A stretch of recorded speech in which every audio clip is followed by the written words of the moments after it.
Hey everyone, it is Rob Ryder, and today, Testimonium, BAPTISMI, and Rights of Caesar's Taxpayers, because this is where the churches meet the state.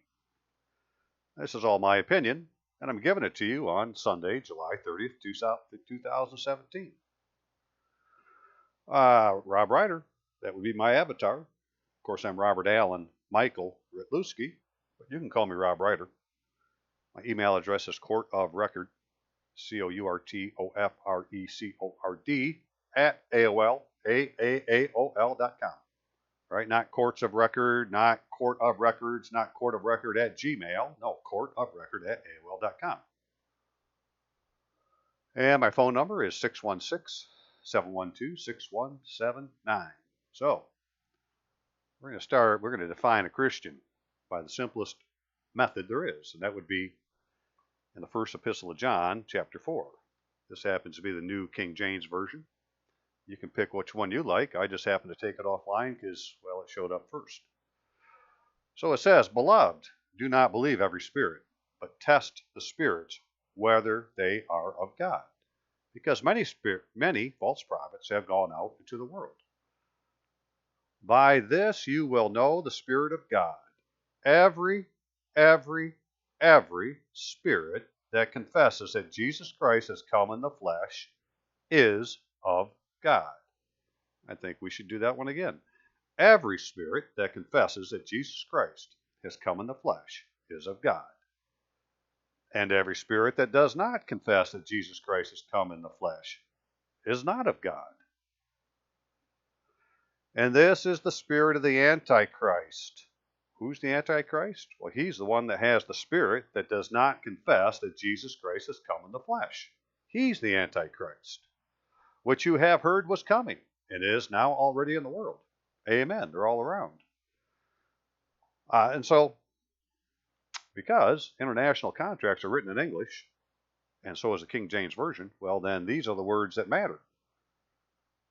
And so if you ask a Hebrew, somebody who says they're a Jew, whatever they want to call themselves, every spirit that confesses that Jesus Christ has come in the flesh. Do you confess that Jesus Christ has come in the flesh?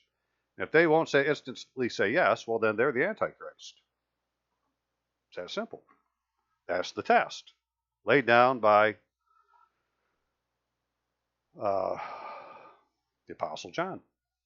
Amen. Now, why is that important?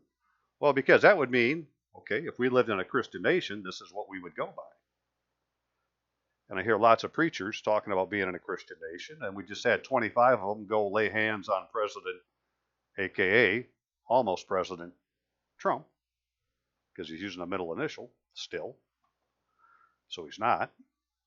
And I've covered that in previous videos. That would, anybody who's not using their full legal name in a supposed legal matter is using a false identity. Hopefully that gets proved tomorrow in court, where that question has been asked on a motion that an attorney has to answer. That did he bring his action into an improper venue? Did he use a fictitious name and an improper, can't remember the exact words now that were used, but an improper process, right? And if so, isn't that not contempt of court? Violation 18 U.S.C. 242. All this was written into a motion that a judge told an attorney that he has to answer, and the 31st is answer day. So let's see what his answer is tomorrow. Okay, so why is it important here? Well, because you believe you live in a Christian nation. However, that's not what the president, the Congress, the Senate, and the House of Representatives believe. This is what they believe, because they wrote a law. It's called 105 Stat 44, Public Law 102-14 of the 102nd Congress. Or it's called Public Law 102-14, long ass hyphen, mar, .20, 1991. Whatever that is. But this is what they said. Whereas Congress recognized the historical tradition of ethical values and principles upon which are the basis of civilized society, upon which our great nation was founded. Whose nation? Our great nation was founded on whatever we're about to talk about. Whereas, for their great nation, Whereas these ethical values and principles have been the bedrock of society from the dawn of civilization when they were known as the 7 Noahide laws. Those would be the laws of man, not the laws of God. Whereas without these ethical values and principles, the edifices of civilization stands in serious peril of returning to chaos. Whereas society is profoundly concerned with the recent weakening of these principles that have resulted in crises that beleaguer and threaten the fabric of civilized society. Whereas the justified preoccupation of these crises must not let the citizens of this nation, whose nation? Their nation, those under the Noahide law, lose sight of their responsibility to transmit these historical ethical values from our distinguished past to the generations of the future. In other words, they want to impose their will on you that you have to follow their Noahide laws. Whereas the Lubavitch movement has fostered and promoted these ethical values and principles throughout the world, whereas Rabbi Meacham Mendel Schneerson, leader of the Lubavitch movement, is universally respected and revered, and his 89th birthday falls on March 26, 1991, whereas in tribute to this great spiritual leader, the Rebbe, this his 90th year will be seen as one of education and giving. What are they going to give? They're going to give you the 7 Noahide laws. And then they started building prisons soon after.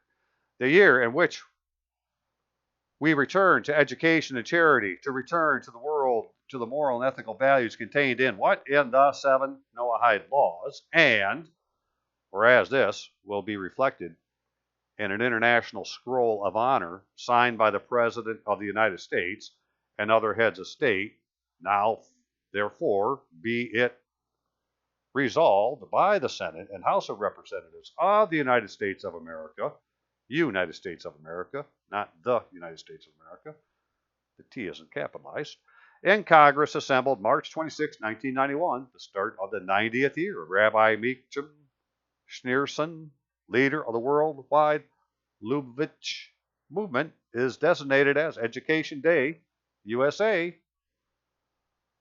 The President is requested to issue a proclamation calling upon the people of the United States to observe such day with appropriate ceremonies and activities. And if you go look in the Federal Register right now for March 26, 1991 to see if the President issues any proclamations, well, they still do. For Education Day USA, which says that this nation is governed by the 7 Noahide laws.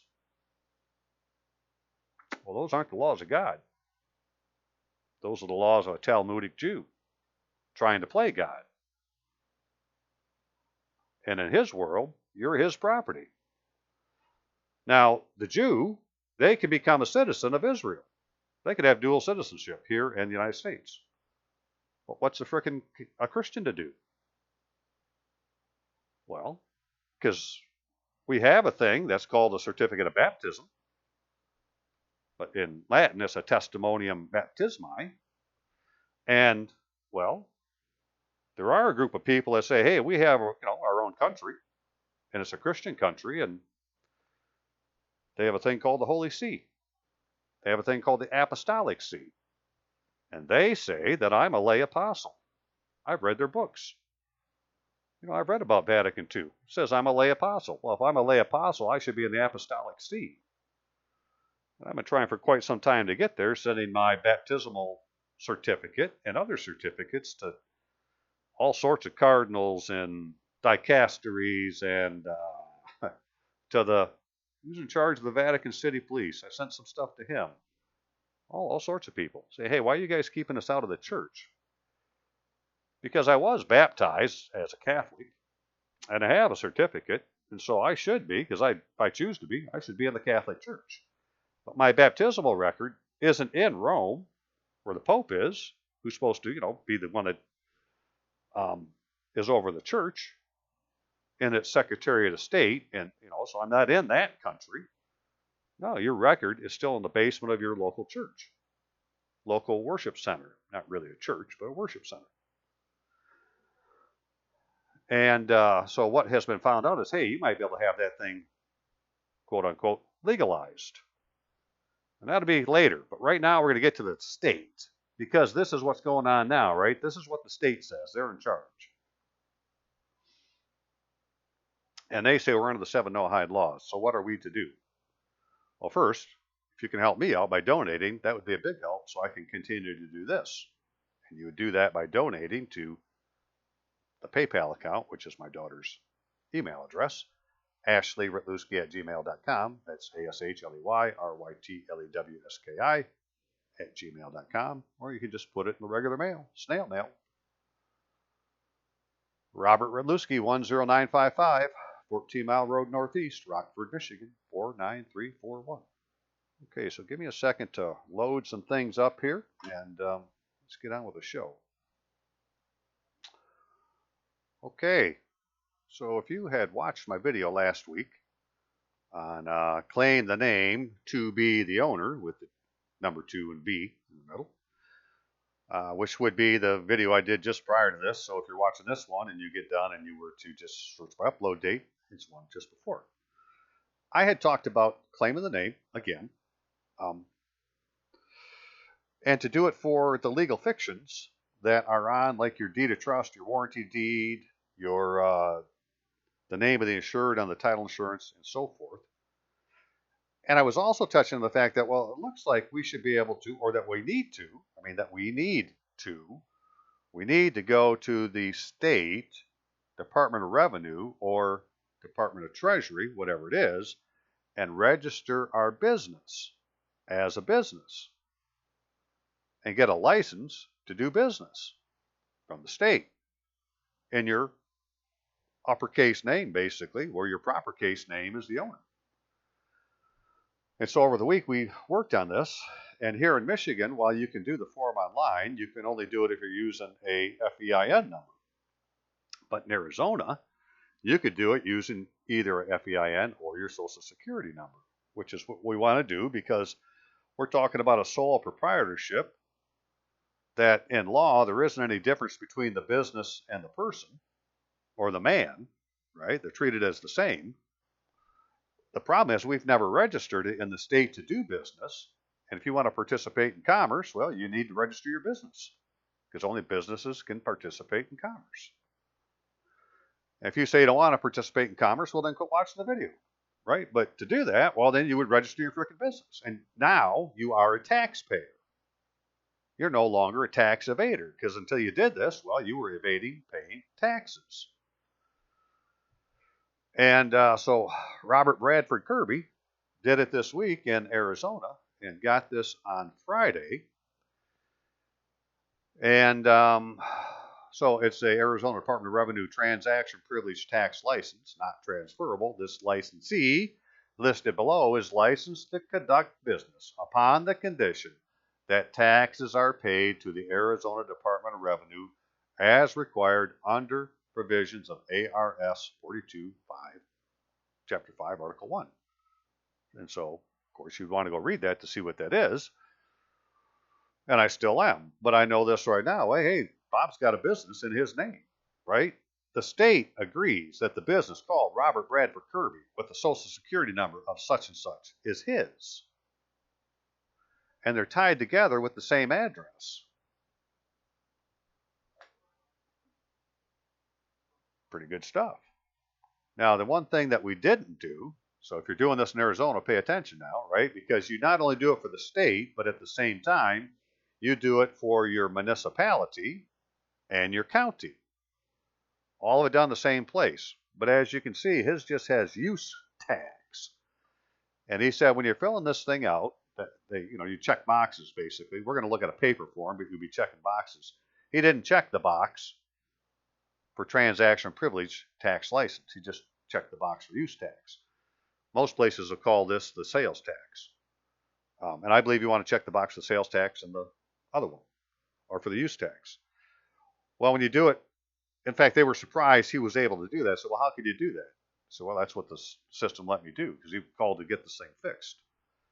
And now it is fixed, and he can go Monday to the Department of Revenue and pick up his new license that will have that he is licensed in sales tax and use tax. And there's his license number. And so now if he needed anything else where he needs to give his, his business license, well, that's his number. And it says he is the owner of that business, which is Robert Bradford Kirby. And so now you are now paying your taxes, right? So now you're a taxpayer. Before you weren't. Now you are. And that could come in handy.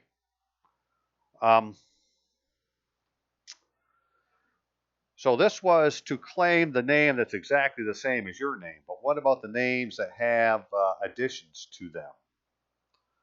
Well, we're going to find out on Monday, because I'm going to tell Bob right now, Bob, when you go down on Monday to get your license, take a piece of paper that has the name of your borrower on it down there and say, now, do I need to do the same thing for this name with the state? This is my doing business as. Because the borrower, as we'll see, will have elements of your name in it, but it won't be exactly your name. It's a legal fiction. It's supposed to represent you, so you need to claim it and say, okay, well, if it represents me, that's my property. We haven't done that. We haven't done it with our name. We haven't done it with that name. When you do that and you claim that name, well, if the loan has been satisfied, then the securities are supposed to come back to the borrower, and they should come back to you. And I covered this in the other video I did just previous to this one. But just real quick to show you what we're talking about for names. Right? This is on a warranty deed, right? This is supposed to be the thing that proves that you own the land or the property. So Norman L. Gould and Jillian D. Gould, comma, husband and wife, lowercase, periods after the initials. That name exactly, right? That's the name you want to claim, just the way you see it on paper. You would put it down just like that. That is a legal fiction to represent you and your wife. So it's a partnership. Which is just fine. It's just, so you both claim it. Your partner's in it. So you want to claim that name. On title insurance, there's a thing called the Schedule A, and the Schedule A says name of insured. Well, now we got Norma L. Gould and Jillian D. Gould, husband and wife. No periods after the initials. Husband and wife is lowercase. It's a different style of name. Claim it. It's a different name completely because it's not the same style. Right? And this name, this legal fiction that's supposed to be you, they have an interest in the land. This policy is fee simple. So if you've lost your home in a foreclosure, they owe you title insurance because they did not protect your title in fee simple. But you need to go claim the name first. And I think we put a claim in with the title insurance company. And if they won't pay it, well, then it's going to the state. But I believe they're going to pay it when you show them the evidence that you are the frickin' insured. And show that, here's the paper. They took my house. Well, now they can go fix the problem. Or they can pay you the frickin' insurance policy. So it's your Schedule A, right? This is the name you want to claim. This is how it is on a mortgage, right? This is the borrower. This is the person that the securities are supposed to return to when the mortgage is satisfied. And so some places are called mortgages, other places are called deeds of trust. Where do you find it? It's in your registrar's office in your county, wherever the property records are. And in the same place, you might find the satisfaction. So if you go down and look at your property file, even if you're not in foreclosure, you don't want to see the whole file. And you're looking for the mortgage, deed of trust, evidence that it's been reconveyed, satisfied, discharged, whatever the word might be. A copy of the warranty deed, anything that shows that you're the owner that is using a legal fiction to represent you. And I'd pay the $1 and get the certified true and correct copy. So again, this one's different. This is uppercase. Now I believe this was the same as on the warranty deed, wasn't that? Let's go look. No, see there, it's lowercase. Is it the same as this one? Let's look again. No, this is all uppercase, right? This one's uppercase. This one's proper case with husband and wife small, but no periods after the L's. This one's uppercase with periods after the L's, but husband and wife's fault. 3 different names. So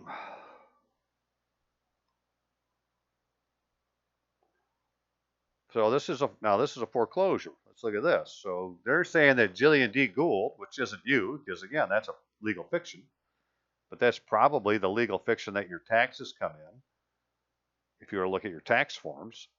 And it's probably, if you're like mine, I've shown my certificate or my stub numerous times to my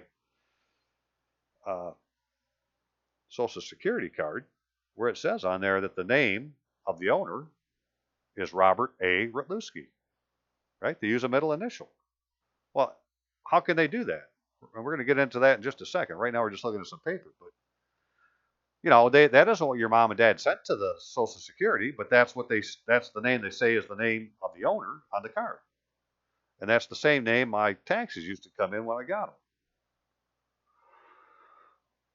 But the other thing is, if we had to register our business, then these guys here, because they're using Wisconsin, right? So if you registered your all capital letter name in Wisconsin, because that's where you're at, that's where you live, that's where you have your business at, and you get mail from somebody who says they're from Wisconsin and they're doing business, well, they have to have registered with the Department of Revenue also. And so now we're dealing with a whole different branch of government than the courts. This is all going to be administrative now, administered by the Treasury, which is like the Court of Exchequer, which happens to be an appeals court for civil matters. And civil matters are matters where the government, or those that have authority from the government, are abusing their authority. And they're causing to you, it's a deprivation of rights under color of law. They're pretending it's law, but it really isn't. It's deprivation of rights under color of law in violation 18 U.S.C. 242, which is on a motion that has to get answered tomorrow, right? Show cause why you shouldn't be found guilty of deprivation of rights under color of law in violation 18 U.S.C. 242, because that attorney, similar to this one, is supposed to be a man learned in the law who is licensed to practice law in the state of whatever, but that isn't the venue he took you to. He took you to an improper venue. He didn't take you to a state court. He took you to Judge Judy, acting like a state court. Probably somehow under the United States of America, King George III's successors out of the city of London. In fact, I'm quite sure that's what it is. But I don't need to know that for now. I'm just saying, hey, right? If you're in foreclosure, take the name that's for the attorney, send it to the Department of the Revenue or Treasury and say, is this business registered with you to do business? I want their license number. And do a FOIA. Or do, you need to do a FOIA. You could do it as what's the other one? Privacy Act. Don't overthink it. Just call and say, I need to know if these guys are in there. They're trying to sue my ass, right? I want you to look at this. I want you to look into this. Are these people registered to do business in this city or in this state? But before you can do that, you need to be registered, which is why we got to register ourselves. So the other way would have been, so one way to claim the fictitious name, right, is to do it, like every county has a way to register your fictitious name. And if you look at this one, when you're doing this one, I showed this in the video last week, it's for the county of San Diego. Now, the county of San Diego isn't quite the same as saying San Diego County. San Diego County is the corporate body politic, political subdivision, as you will, whose boundaries are exactly the same as the public land survey boundaries of the thing called County of San Diego, when it's just the dirt, when they measured it out. This box here, we're going to call San Diego. It's a territory, defined territory. That defined territory, exactly using those borders, using the public land survey system of survey units, right? Which would be townships, ranges, so forth, as opposed to meets and bounds, which is English, right? So the public land survey, that is the de jure state. Meets and bounds, that's the de facto state. That's what County of San Diego is. It's meets and bounds. It's not done by the public land survey. San Diego County is done by the public land survey. And so it's the proper venue for the sovereign state of California. San Diego County, not County of San Diego. Who's the County of San Diego? I don't know. But they got a form too. And if you look at the paperwork that has to do with your property, they're going to say it's in County of San Diego, right? So you have to do it, even though you're from a different jurisdiction. If you want to do business in this one under an assumed name, you need to tell them what those names are. And so that's what Lazario did last week, right? He didn't do the one at the state. This is my point. He did the one at the local county. And Lazario Gabriel Angulo, a married man, that was on one of his documents, like the deed of trust or the mortgage or warranty deed or whatever it was. And then there was this other one, this long one, which was on another document. Now, when he was trying to do this at the county, they didn't have any problem whatsoever him doing this at the county. A lot of people go to the county and just try to do their proper name. They have a problem with that and say you have to have an addition afterwards, like a married man. And so the lady's typing this in, and she says, I can't get all this in the computer. But she told Gabe, well, don't worry about it. We can scan a copy. It'll be in the record, right? But it just doesn't all fit. But she didn't say, well, you can't do this. This doesn't fit. You're crazy. No, I think she understood what he was doing. And so he's waiting for his process to cure right now. But this puts it in the county of a different jurisdiction, right? And they want you to register your fictitious name not only in your county, not in your state. So let's see if I can make sense of that. Let's go look at a form. Okay, so we're going to go back to this now, right? This is the license. And if we were doing the form to get this license, it would look something like,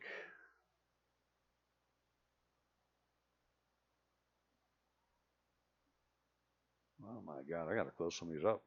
There we go. This. Joint tax application. Right? You got to put in an EIN number. You don't if you're a sole proprietorship. So now pay attention, right? Because this will be the same with every state, right? You put in your social security number because you're a sole proprietor. And Bobby was doing it for transaction privilege tax and use tax. But when he did it online, he didn't check this box. But now he has gone back and checked this box. And he did it as an individual sole proprietorship. And he put his legal business name, which was Robert Bradford Kirby, mailing address, right? So county region, right? So you put down here that it's in, for him, Maricopa County. Country. Now, they only had Canada, Mexico, USA, and other. And so we ended up putting in USA, but I would have put in here, if I was filling this out, I'd put in the United States of America.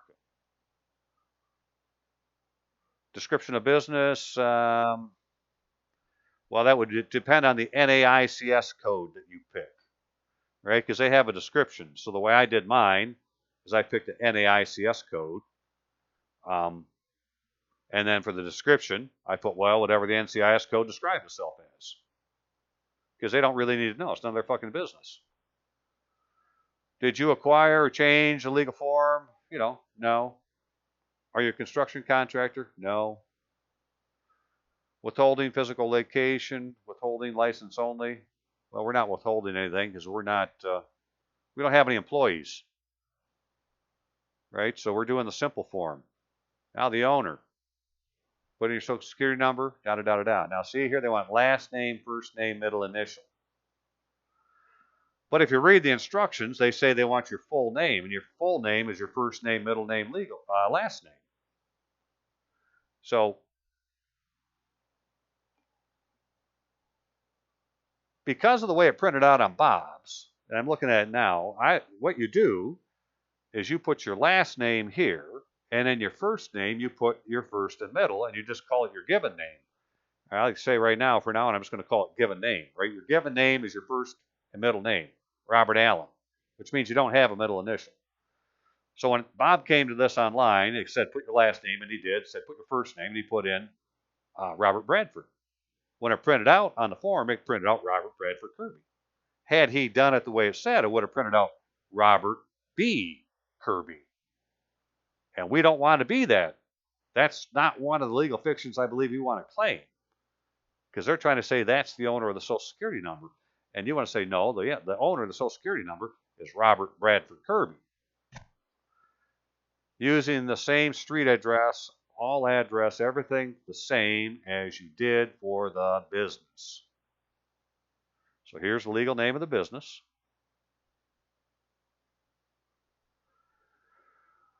And then here's the owner's information.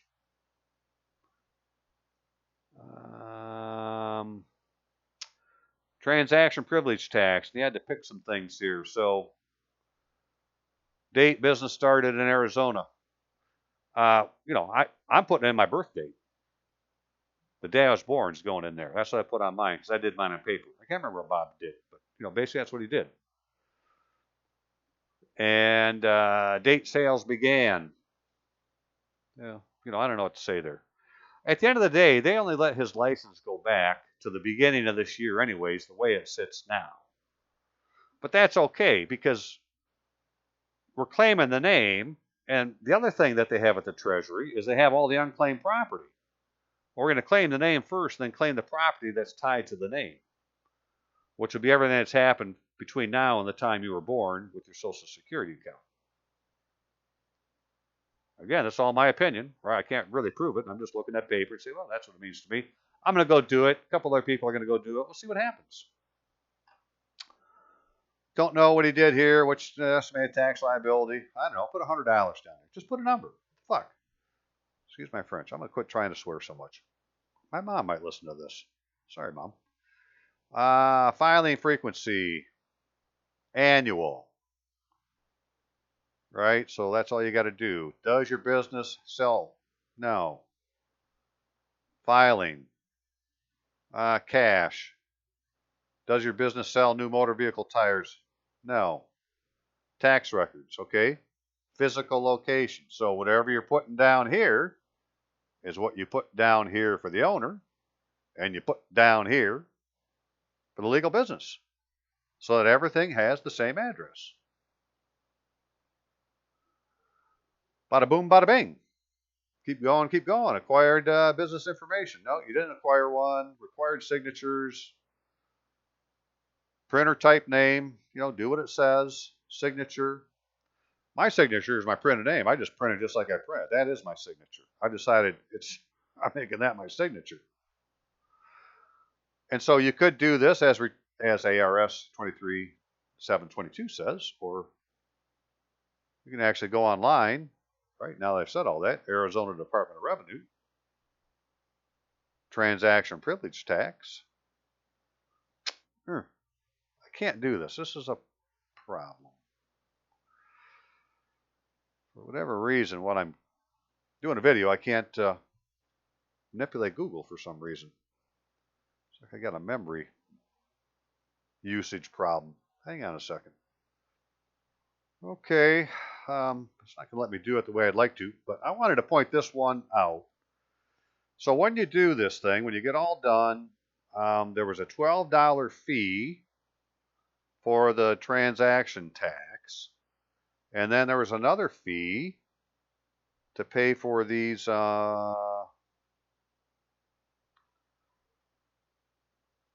Maricopa County, Glendale, that he didn't have to pay when it was just the use tax, but now that he's claiming it's the TPT, which this thing says is for transaction privilege tax license, well, then you got to pay the fee, right? You just paid Cesar. Well, now you're one of Cesar's citizens. Cesar will protect you. You paid your taxes, which means now everything in the government should work for you instead of against you. But when I saw this, and then I went and I was reading some of these laws because, you know, provisions according to ARS 42, Chapter 5, Article 1. One of them laws says this.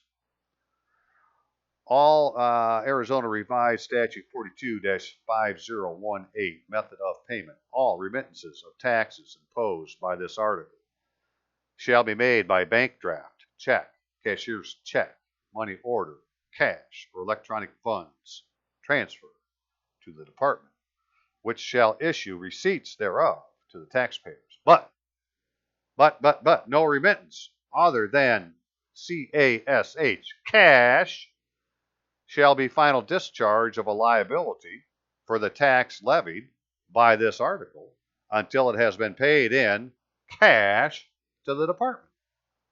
So no matter what you've paid in the past, if you've written a check that says on the pay the order line, pay to the state of Arizona or whatever, well, you didn't pay in cash.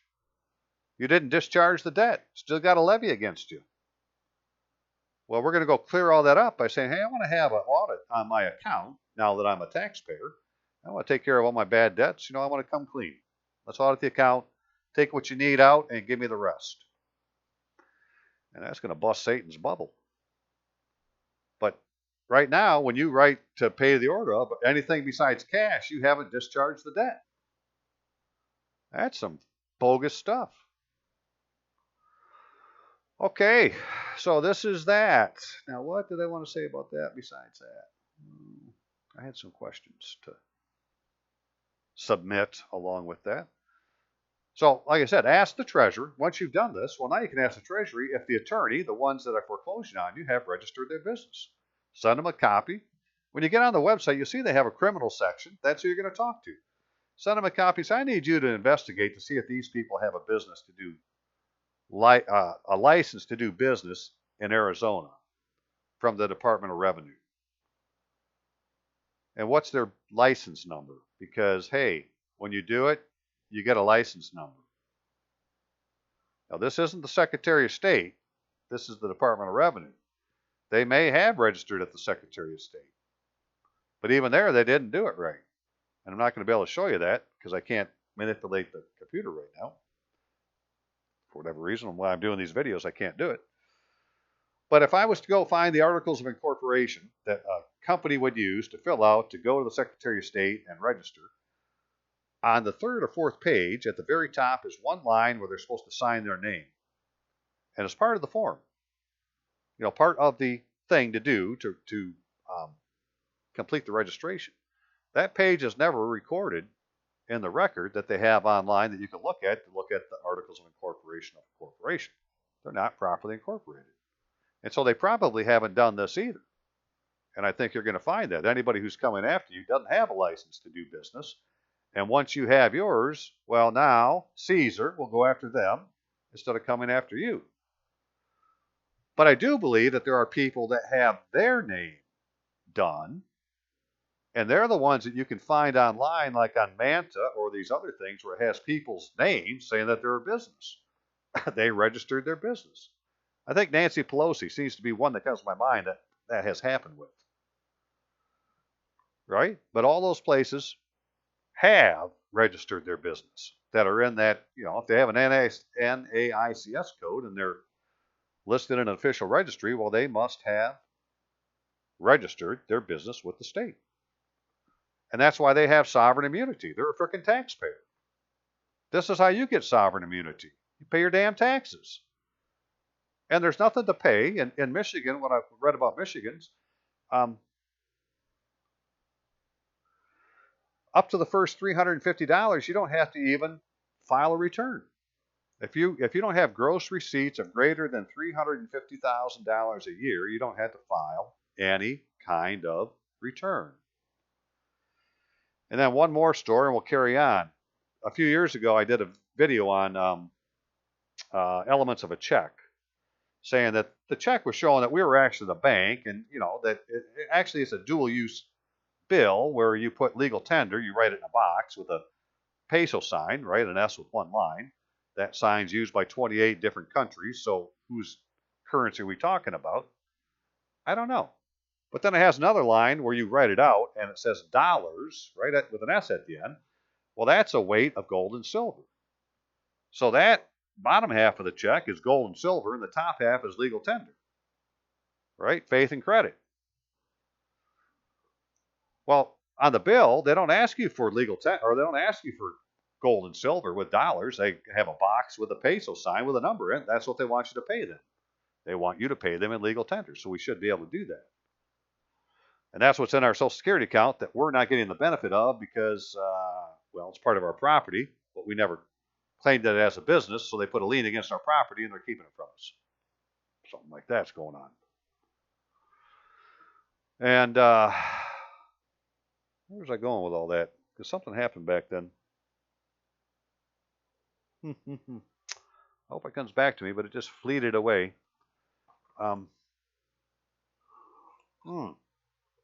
So a guy from Arizona, that's what it is, he called me and said he knew a story of his friend who had gone to the bank and was able to open a business bank account in his own name. He was going to have a tile company. He wanted to do it in his own name. So he went down and the bank let him do it. And then other people tried it and the bank won't let him do it. So you can't do that. You have to have an addition, whatever. I think what that dude had done is he had gone here first and done this and then went to the bank. Okay? Well, anyways, come like October of the year, he got a check in the mail for like $65,000, $70,000. And he didn't do anything with it. He held it for quite some time until the next year, and he got another one. And every year after, he gets this check. And he doesn't really know where they come from, so he's never really talked about it, but he's cashed them. They never did anything. Right? It's because, not because he opened the bank account, which I thought at the time. No, it's because he frickin' registered his business, and now he's getting the mail. And so because you do have this estate, right, it has a value, and that's like some kind of residual from his interest or whatever. That's what he made that year.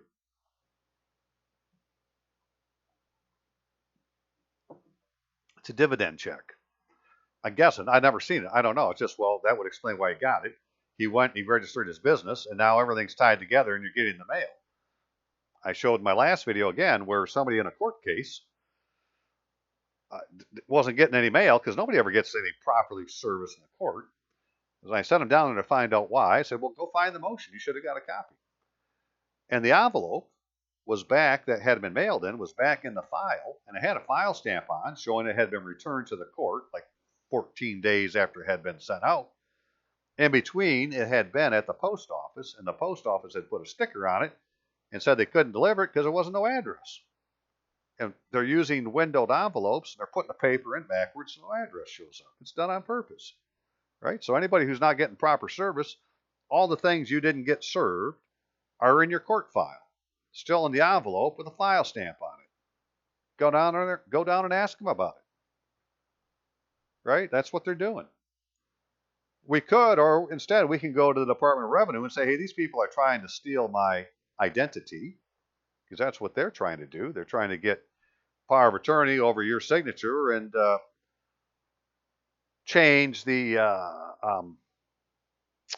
assets you have in your account into legal tender, put it in an account, do a conversion basically. They put it in an account. They can draw off the interest, or they can pay it towards the bonds that need to be paid, because they're doing all this on borrowed money and they got to make the interest payment every month. That's all they need to make, right? So they need your money to pay the interest. Okay. Now, the other thing you do is you can claim your unclaimed property. That would be there also. And this again ties to Bob Kirby. A few years ago, him and his dad have the same Robert B. Kirby, but his dad has a different middle name. But his dad got something from the Treasury saying he had unclaimed property at the Treasury, had his name on it, had his address, had to make a phone call, and they could go down and collect it. So he made the phone call, went down to collect it, and they said, well, it's not you, even though it had his name on it. And so some kind of scam where somebody else was getting his information to go get it for themselves, and they claimed it. But the reason it wasn't him is because he hasn't registered his business with the state. Okay, and as a taxpayer in good standing, the state officers work for you, not against you. So now we take our complaints to the Attorney General. So you got somebody who's in jail right now. We got to figure out a way to get them to get this done, or get power of attorney to do it for them, or to go do ours and then do it on their behalf, right? With the Attorney General or with who's ever, again, the Department of Revenue. They have their own investigation for criminal activity. I got to read more on what they all cover, but I'm going to give it to them and say, I believe this is a crime. I want you to investigate and see what they say. Okay, hey, just recently, a guy named John Francis Kelly, that'd be General Kelly, 4-star general of the United States Marine Corps, who was the current United States Secretary of Homeland Security, just became the White House Chief of Staff for Donald J. Trump. Should be Donald John. Well, they got Donald Trump there. They took the J out at least. Right? So you can't use a middle initial. See, John Francis Kelly, that's his full legal name. There is no John F. Kelly. Now, there could be if he was still in the military, because you can serve under an assumed name. But, right, your legal name is your legal name, and that's John Francis Kelly, 4-star general, United States Marine Corps. I'm Staff Sergeant Robert Allen Ralewski, sir, of the United States Army. And I'm telling you, your regulation, 6 CFR 37.3, says full legal name means an individual's first name, middle name, last name. Okay? Well, please tell me why that Social Security Administration says in RM 10212.001, defining the legal name for an SSN, what is the legal name?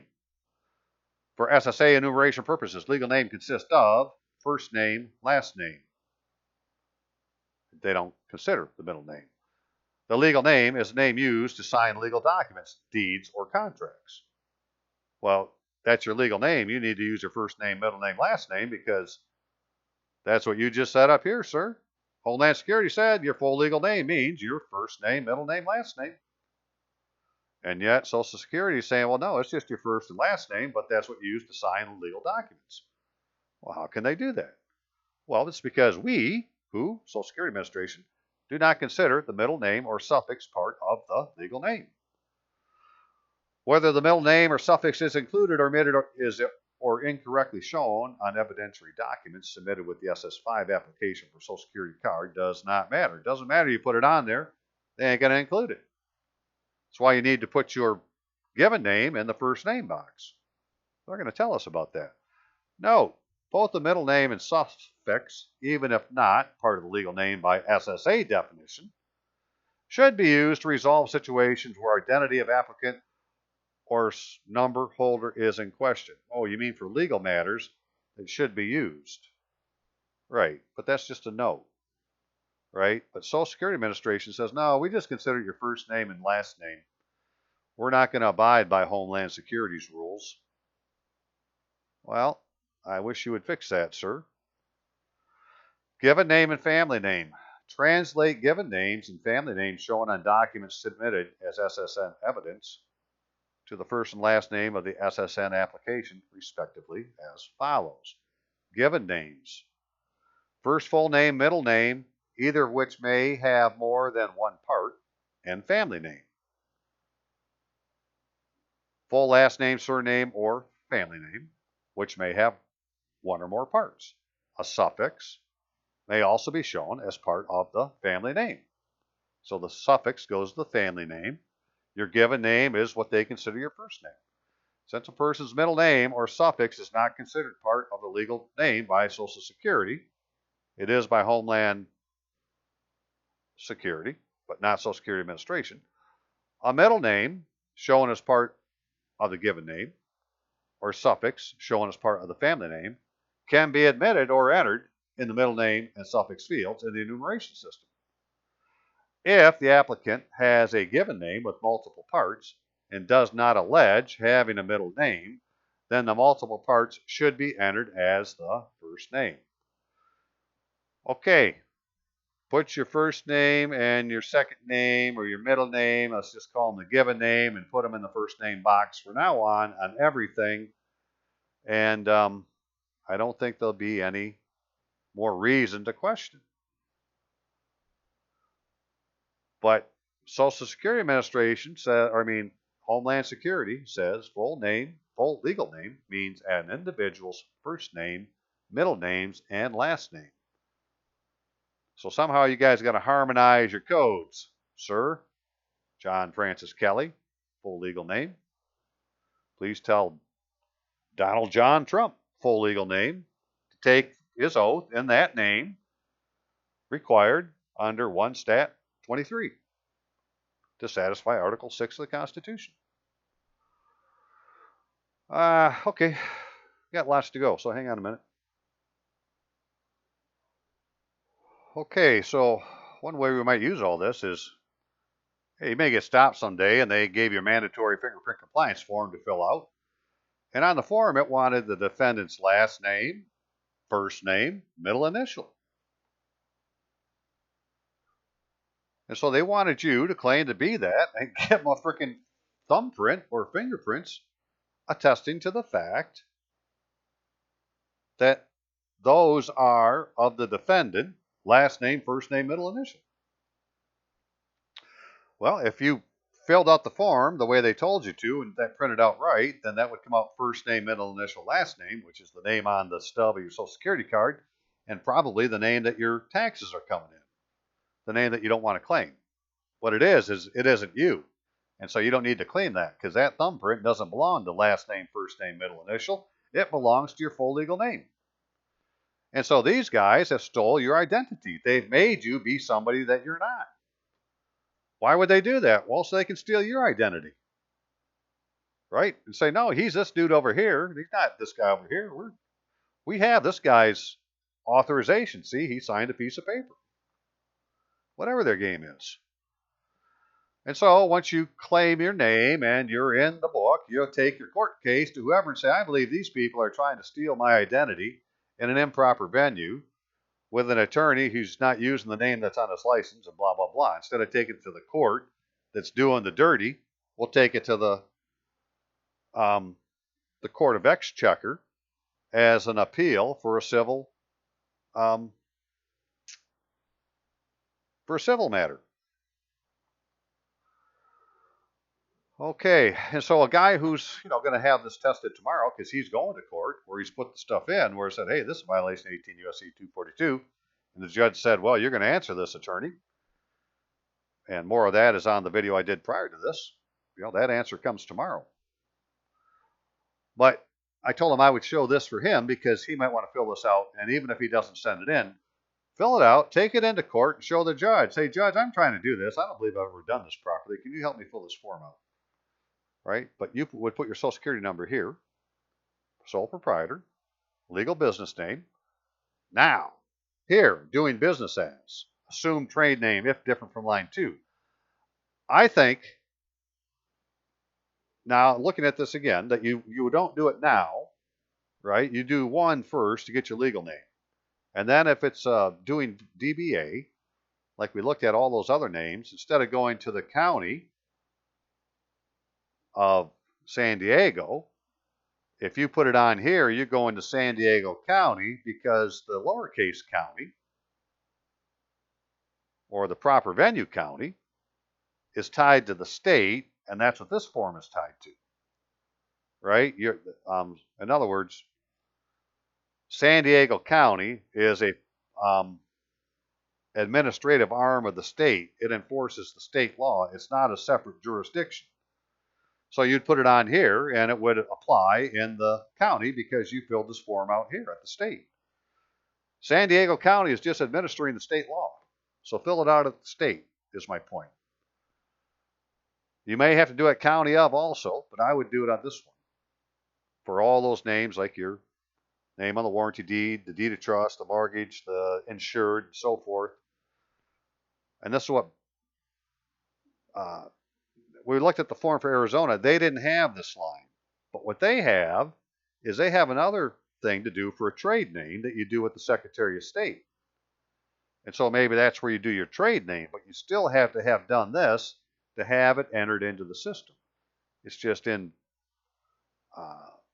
Illinois, and I know it's the same for Michigan because I looked at mine, right? You could put the DBA on here also. So I would, after I do the first one, and get my name first, then I go back and capture everything else. That's just my opinion, right? But anyways, you can see doing business as. So what name would go here? The borrower, the grantee, the insured, those names. Primary legal business address, right? Whatever you're using for an address. Street address that you have, right? No P.O. box number, just a street address, the city, the state, whatever. Mailing, if different, well, it isn't, so I'd write same in there. I wouldn't leave it blank, I'd write same. Check proprietorship. Illinois Secretary of State identification number. We're checking this right now, but I think we got to cross this out, that you have that if you're a corporation. You don't have that if you're a sole proprietorship. I can't find any place what the hell that is. What is the Illinois Secretary of State identification number? Right? I guess I'd be asking the Department of Revenue, well, what is the number? You put it on here. Who has it? Or I don't have one, and cross through it and say, process my damn paper anyways. Because I don't have an FEIN number, so I can cross that out. Right? And then identity of, well, that would be you. Individuals, yeah, your name, first, middle, last. Your title, owner. With sole proprietorships, you're supposed to call yourself an owner. O-W-N-E-R. You're the owner. Again, house address, city, state, zip. Put your birth date, phone number, social security number, ownership, 100%. Right, and you're done. Just do A, and the rest of them are N-A, N-A, N-A. Unless, right, you're claiming then this to be a DBA.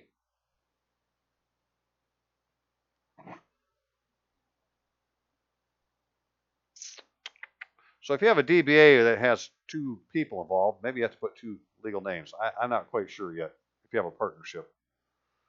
Or maybe each need to do one. I don't know. Maybe that's how you keep the things separate, right? That everybody has to do their own paper. Because technically, a man and woman are really never married. They don't ever solemnize the marriage. So the woman really never does take the man's legal name. And the way you see that is, well, look at the birth records. Look at baptismal records. They don't have the woman using the man's name, and they're supposed to have been married. I did a video on that quite some time ago that on some of the church stuff that, you're a bastard. I have proof. Why? Because I can read the law and it says, well, if they put it that way on the form, that means that mom and dad weren't married. Makes you a bastard. Under the law of the Jew, you can't inherit if you're a bastard. And apparently one of the 7 Noahide laws are courts of justice. And that's what they have you going to, are courts of justice. Under Noahide laws, where if you're a Christian and you believe Jesus Christ came in the flesh, and that Jew doesn't believe Jesus Christ came in the flesh, then to him, you're a blasphemer. And the penalty for that is decapitation. So all these decapitations we see going around are because the Noahide laws are being enforced. Crazy stuff. So that's all you got to do, right? And other than that, tell us about your business. Well, again, you would pick an NAICS number, and then whatever the number has for it, put that up here. We have any employees? No. Does your supplier collect sales tax for merchandise your business uses or consumes? Yes. Right? You're already paying the sales tax. When did these activities begin? Again, I'm putting my date of birth. September 5th, 1958. See, here they want you to do it. This is the problem when they do, what comes first, the month or the, or the date of the month. So I always like to use SEPT for September, 5 September 1958. Sales, right? You don't have any, so you're not going to fill it out. Services. Do you transfer items on which tax must be collected as part of doing your service? Well, you do. I'm guessing, right? Because you got to collect tax when you buy property. They got property tax on it, or not property tax. They got real estate transfer taxes. We're talking transfer taxes, taxes, taxes, taxes. So I'd say, yeah. When did this begin? The first day I was born. Cigarettes? No, no cigarettes. Housing, leasing? Nah, nah, nah, nah, nah, nah, nah, nah, nah. I don't really want to pay very many taxes. Sign it, print your name, address, Social Security number, fill it all in, send it in. Except for the guy going to court tomorrow, take it and even if it isn't entered yet, right? Put it in as an exhibit that you're trying to properly claim your name and establish your business so that you've paid your taxes, and you'd like to submit this as evidence of your sincere attempt to do it. And say, Judge, if you'd help me fill this out after this hearing, I'd greatly appreciate it.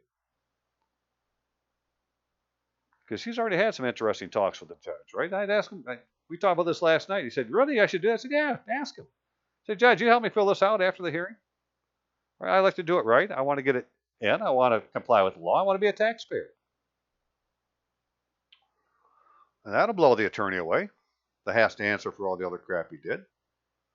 Okay, so another paper form that you probably can do online, but you get an idea of what you put in the boxes. And then in Michigan, because I couldn't do it online, I had to do a paper form, but you could fill it out and, right, company name or owner's full name. When you read the instructions, it says, well, put the company name, unless it's your name, then put your name, and then put the business name down here instead. So Robert Allen Rutluski proper case is the owner of Robert Allen Rutluski upper case. I don't have an FEIN. I said I'm reinstating an existing account. I believe this goes back to the first day I was ever born. City, Grand Rapids, because I could. I'm putting Kent County in, right? I'm saying that's where my address is, right? I say it is. 10 was for sole proprietorship. Got to put an NA. You had to pick a code. 523910. If you look that up, it's miscellaneous intermediation, which has something to do with you acting something like a financial thing, right? But maybe not quite. Sales tax, use tax. And so I'm not going to tell anybody what to put there, right? You go figure out what you want to put. And don't ask me. I don't really care what you put. I showed you what I put. 523910. Apparently there's a 99,99999. That's like unclassified. Put that down there. All right. Sales tax, use tax, number of business locations, 1. Enter month when you're going to end, 12. Seasonal only. Didn't put anything. Enter month. No, no, no. Check this box. Nope. Ain't got none. None used. No, none. Ain't got any of that stuff. Motor fuel tax. I thought this was a trick question, so I answered yes, right? Will you transport fuel across Michigan borders? Well, I will if I drive across the border, so yes, I will. Will you transfer fuel across Michigan borders? Yes, I just told you I will if I drive across the border. And I forgot to check these. But oh well. And see, they wanted me to put last name, first, middle. And I said, why are you going to do that? Because in the instructions it says it wants your full name. So I just crossed it out and put my name in. I say that's my name. And I'm the owner. And there's my date of birth and my phone number and my driver's license and my social security and my signature. I say it's all mine. None. Nobody else has any claim. No. This is mine. And I faxed it in last week. And because Bob was doing his electronically, I said, I'll help Bob with his. Right? I won't worry about mine. Let's just get one done. And we'll see what they do with it. But right? So I've told a couple of guys they have court cases and sent it to them. You should think about doing this, right? I don't know what it's going to do. I'm going to say it's the right thing to do because it makes you a taxpayer. And now you will have appeared before the proper magistrate. See, the proper magistrate should be the chancellor because he'd be the highest ranking person. He's the keeper of the king's conscience in Old English law. And we're supposed to be under the common law of England. Well, he is in charge of the Treasury as the exchequer. He's not the treasurer, he's the exchequer. And the keeper of the king's conscience. And so you appear before the proper magistrate to satisfy the Testicating Act 1666 and claim your rights, titles, and interest. Which we're going to do by saying that we want them to audit the account. Now, I did that before. But when I first got started doing this stuff, I decided, you know what I'm going to do? I'm going to write the IRS and tell them I want them to audit my account. And I wrote twice, and they didn't answer me, so I wrote to the Treasury Inspector General for taxes. They got a special one for that. Who called me? I met two agents. We sat down for an hour and a half in a coffee shop across the street. They bought me 3 cups of coffee. We talked about all sorts of things. It was a wonderful day. And I've not ever really been bothered for taxes ever since then. But I never did get the audit. So now that's what I want. I want an audit. I want them to inquire into the account to see if anybody has been stole my identity. And so a perfect opportunity for that is if you're in a court case, because that is what they're doing. You can say, I believe the people involved in this matter are trying to steal my identity. I'd like you to look into it. And we'll see what they say. Okay, so just one more type of form you could do. We looked at that one. We looked at, well, here, right? Some police department made somebody use their last name, first name, middle initial, and give a fingerprint saying that's who it is. Well, that would be, to me, somebody stealing your identity. And therefore, something you would take to the exchequer. Court of Exchequer. Why? Well, because Court of Exchequer is a court of equity, but it's a place where you appeal civil matters. And civil matters is when somebody representing the government deprives you of your rights under color of law in violation of 18 U.S.C. 242. How would they do that? When they make you take a diminutive, put your name backwards, do something other than full legal name. There's a reason it's your full legal name. It's supposed to be used in all legal matters.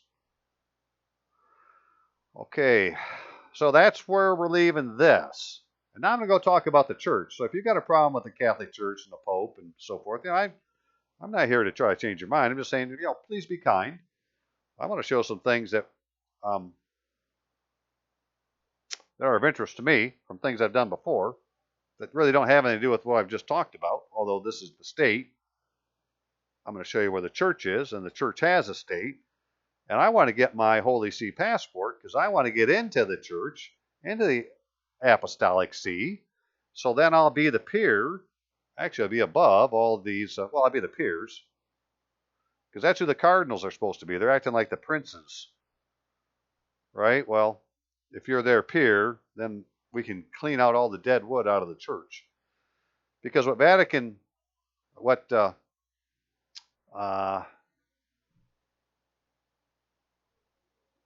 Second Vatican Council did was it confirmed that the laity are the apostles of the church and that the rest of them are clerks. But the clerks don't want the apostles to claim their position because, well, then they would just be clerks. They want to be the owner. They want to be the boss. Right? And so they're as devious as everybody else. I'm not saying they're not. I just don't blame the Pope. And Pope Francis especially has done a number of things. I'm not saying other popes did, and I wasn't paying attention at the time. But here since 2013, he's gone boom, boom, boom, boom, boom, and laid all these things out that, hey, if we do this one thing here, we got a straight shot into the Vatican City State, Secretary of State, and get a Holy See passport. And then, if the state messes with you, you have another state that can come to your aid. Right now, if United States of America won't do the right thing, you really don't have a remedy. But if you have dual citizenship and your other nation is willing to do it, well, they can come after the nation that's doing you wrong. I watched a video on that on the United Nations. I said, well, that's good to know. It's already been tested in court. And so I'm going to call on the Holy See to come to my rescue if I can't get the state to do what I want. But to do that, I got to get in there first. So I'm going to shut this off for a minute and regroup. Hang on a second. Okay. So, make sure this turned on.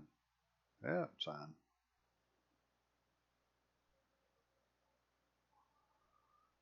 If you were to go to the Holy See website and look for the apostolic letters issued motu proprio by Pope Francis, you find a list of them.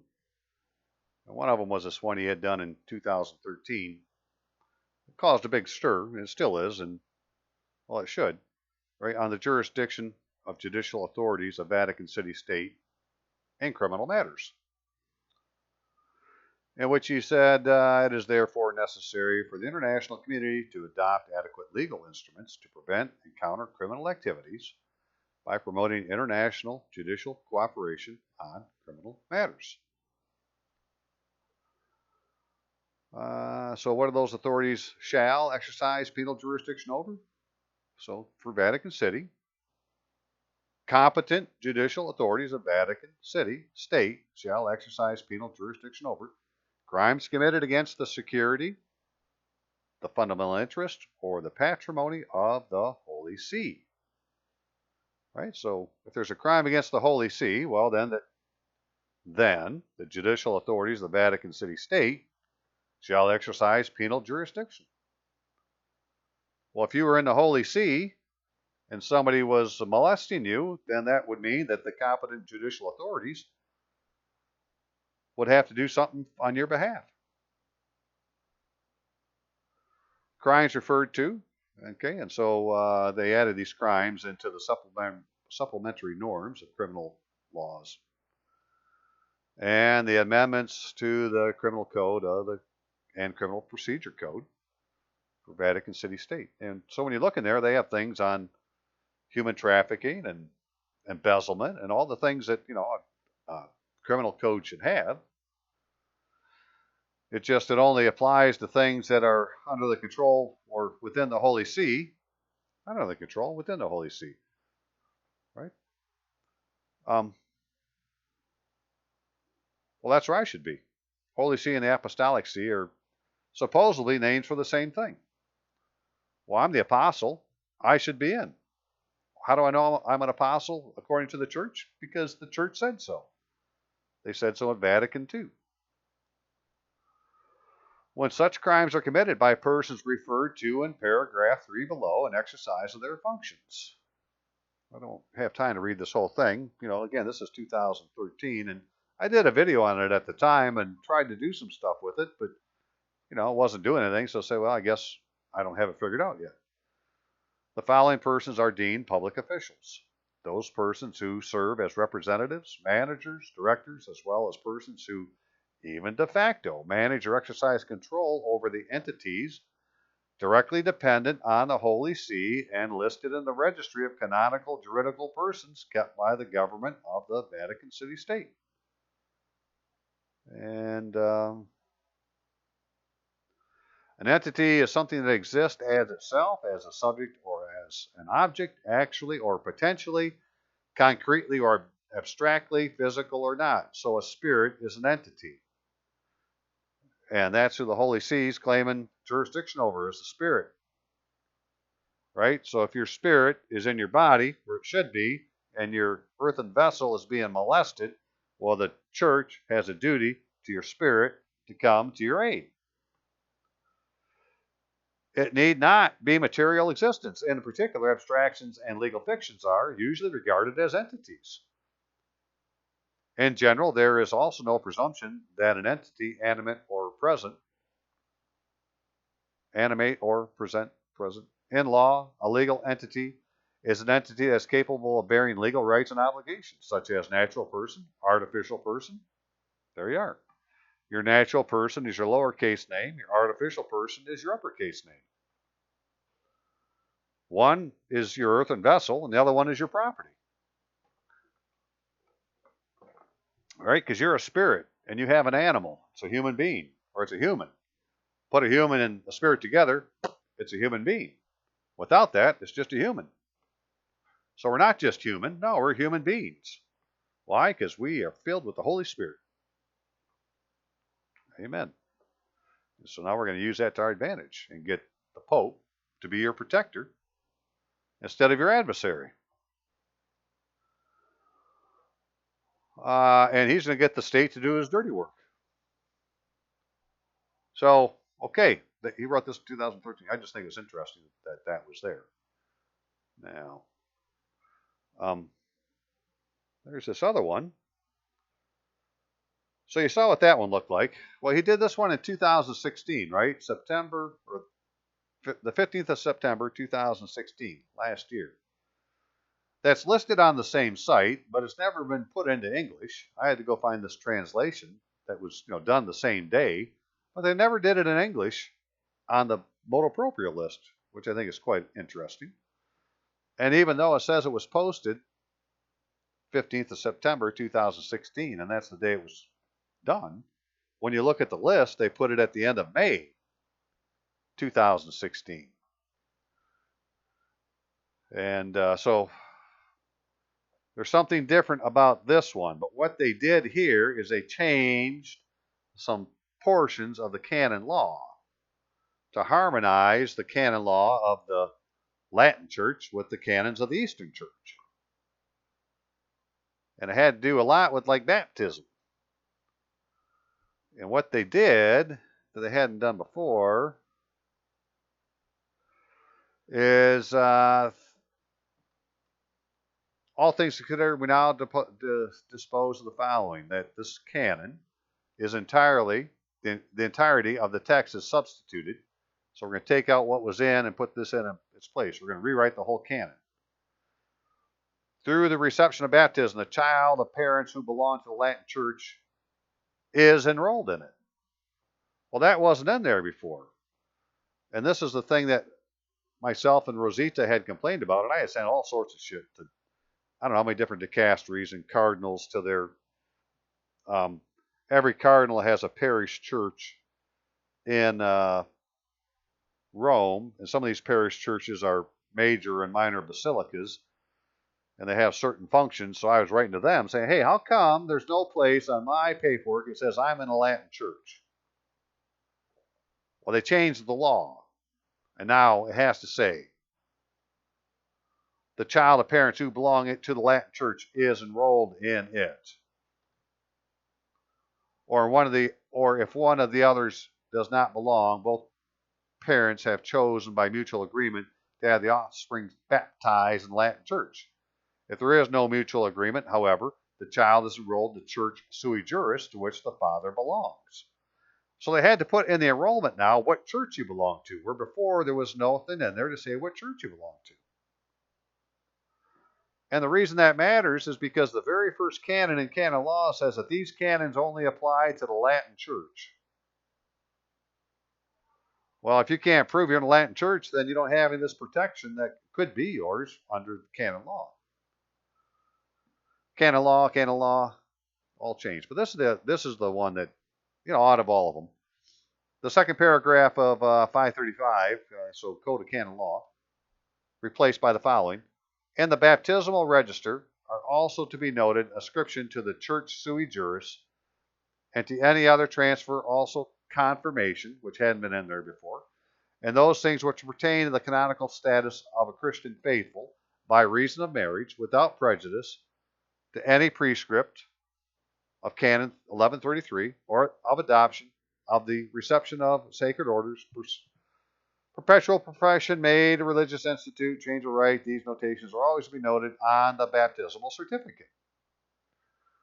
Okay, so if you were married in a Catholic church, then on your baptismal certificate, it should say that you're married in the Catholic Church. Should be a notation. Infants and non-Catholic Christians are illicitly baptized if their parents or at least one of them or the other person who legitimately takes their place requests it and if it is physically or morally impossible for them to approach their own minister. Well, what's a non-Catholic Christian? I guess that'd be a Protestant. It could be somebody that needs to say on the outside they're a Muslim, but they're actually just non-Catholic Christians. Right? Because most Muslims, they believe in Jesus Christ. They believe in Mary. They believe. They're just one step from being a Christian. And all over, wherever the Muslim faith is, it was all done by conquest. Convert or die. Given on Rome, St. Peter's on this day, which is in May. So this says it's in May, although it was actually issued, read for the first time September 15th, 2015. By resolution, the apostolic letter issued motu proprio order to have formal and stable force, anything to the contrary notwithstanding, even if worthy of special mention. Well, I think that's worthy of special mention, Pope Francis, that you dated this for May, but you didn't issue it till September 15th, 2016. Very interesting. So they made changes to the baptismal thing, and that I'm sure is because we complained all over the place. I'm going to show you now, there's no place on a baptismal certificate for somebody you would say, well, he's right? He follows a pope. Right? It doesn't say that I'm in the church. Certificate of baptism has my name. It's got my mom and dad in their legal fiction name, right? Not in their full legal name. So it's like, well, then, I'm a baptized bastard. Born Bay City, 5th day of September, 1958. On the 18th day, so it says when I was born, where I was born at, right? So it ties the civil side in. And there you are, right? Boom. According to the rite of the Roman Catholic Church. It doesn't say rite of the Latin Church. It says the Roman Catholic Church. Well, then, it doesn't say I'm in a Latin church, right? I don't know that Roman Catholic is the same as Latin Church. You would think it is, but why didn't they use those words? It doesn't say what church I'm in. It says what rite I was, not the church. That's the point. And notations, First Eucharist, confirmation. So it took some doing for me to get this, but I finally got them to put all my notations on a baptismal record, but it doesn't say what church I'm in. And I was sending this all over the place, trying to get it recognized by the church, and it wasn't working. It does have a seal on it. And I got some more. I said, okay, well, what other ones they got? Right, so this is just a baptismal one again. This one didn't have it on. That's why I asked later. I said, well, will you put it on there, please? But instead, I said, well, give me one for First Eucharist. Hey, they were happy enough to make one up. Right, again, at St. Joseph Worship Site. So they're not calling the church, what I call a church, they're calling a worship site. The church, as it turns out, ends up to be the diocese, lowercase d, which is the territory of some cathedral. And everything within it is within the church of that cathedral. So the church is the diocese. But again, Roman Catholic Church. Certificate of confirmation. Hey, that's even in my saint's name. But it still has my mom and dad as legal fictions. Right? So since those are legal fictions, who is the witness? There are no witnesses on here.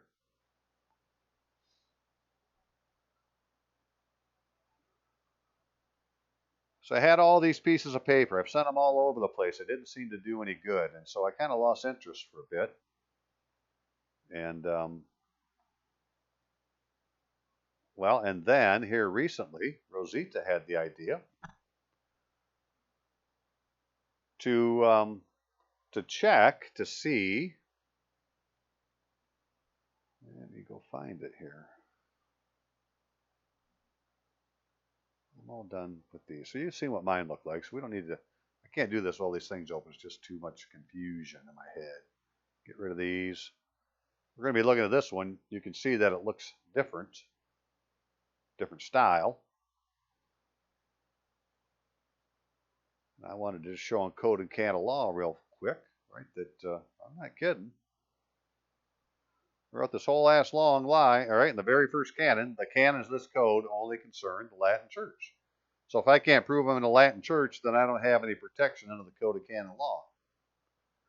And I can't prove, and I've yet to get anybody to say that I am.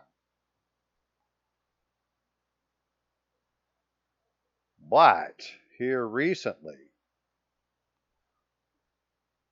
now that they've done this and changed some laws,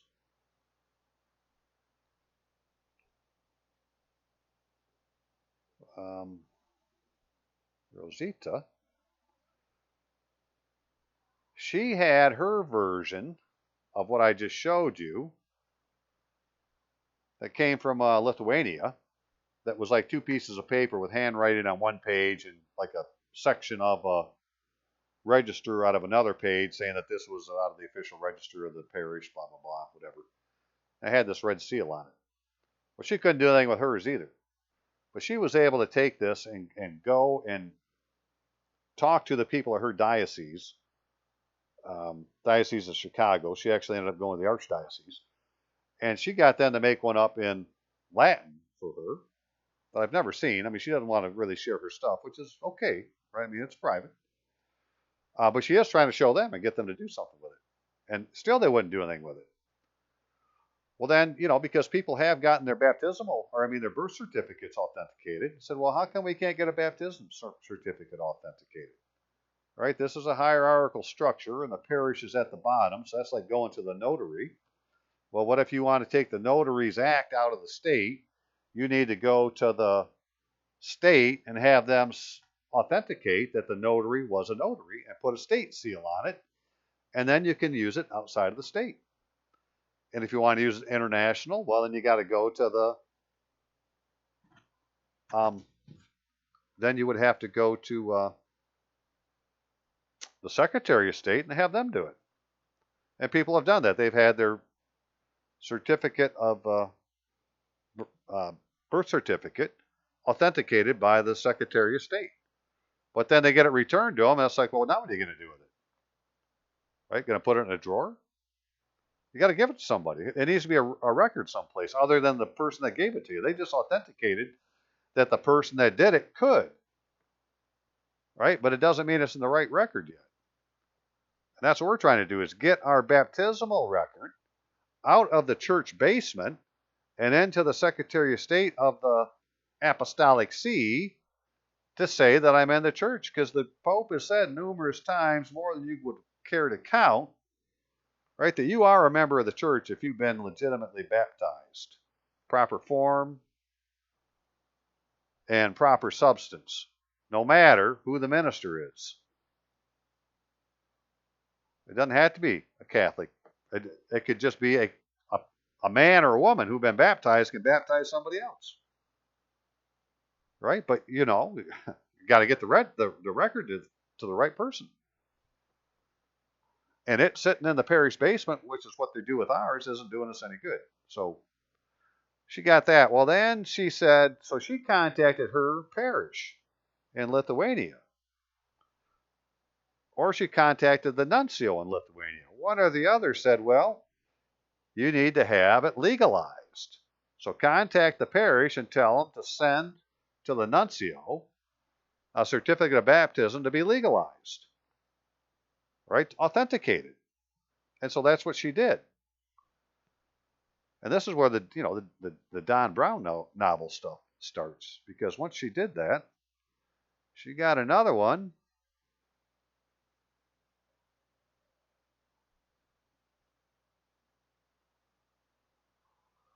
that, so the document looks like this. Right, this is a blank one. I got one with a bunch of notes I'll show in a minute, but I just wanted to show a blank one. Right, this is for some other country. It's not for her country. It's not for America, so all this shit's in whatever language this is. But what she said is, this Testimonium Baptismi, that is Latin. And in Latin, there are no little letters. And so everything over here where the data goes in is all in uppercase. Right, all this is in uppercase, uppercase, uppercase, uppercase. And this guy that did it here is a provost. right? And this guy that does it here as the minister is a parish priest. And these terms have certain meanings in the Catholic Church. But basically, it's not being done like mine was done and sealed by the minister of baptism or the guy that's there now at the church. But that isn't who did this one. His name is on here, whoever did it, but it's a guy called the provost, which, as it turns out, would be like the leader of a chapter in a Catholic church. Maybe the dean of a deanery. All things that we had looked at in the past. So on the bottom are Rosita's then.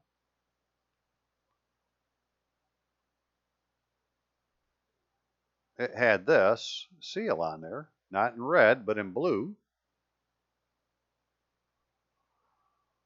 So this is the very bottom, where this is the guy that is supposed to be the provost. And this is information about the place that did it. But this is a parish ID number. And this is a bank account number at Swede Bank.